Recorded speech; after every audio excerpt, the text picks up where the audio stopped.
పాకిస్తాన్ మరొకసారి మొన్నేదో ఒక డ్రోను వచ్చింది, దాని నుంచి ఆయుధాలు విడచారు, మన బీఎస్ఎఫ్ వాళ్ళు దాన్ని పేల్చారు, ఆ ఆయుధాలు స్వాధీనం చేసుకున్న న్యూస్. కానీ ఇవాళ ఉన్నట్టుండి భారీ ఎత్తున డ్రోన్లు, పాకిస్తానీ డ్రోన్స్ ఏదైతే ఎల్ఓసి మనకి లైన్ ఆఫ్ కంట్రోల్ సరిహద్దులలో తిరుగుతున్నాయట. అయితే ఇటు పక్కకు వస్తే పేలుస్తారు, అవతల పక్కన తిరుగుతున్నాయి.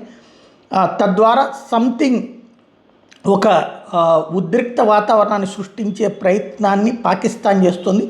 జమ్మూ కాశ్మీర్ ఈ రెండు ప్రాంతాల సరిహద్దుల్లో కూడా చేసినటువంటి నేపథ్యంలో హై అలర్ట్ అయ్యింది సైన్యం.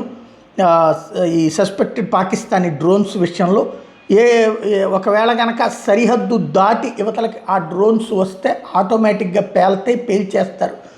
ఆ పైన మనం రివర్స్ అటాక్ చేస్తే ఏమవుతుందన్నటువంటిది చూడాల్సి ఉంది. సంథింగ్ ఏదో ఇష్యూస్ అయితే ప్రస్తుతానికి నడుస్తూనే కాశ్మీర్లో కొద్దిసేపటి క్రితం వెలుగులోకి వచ్చిన అంశం ఇది.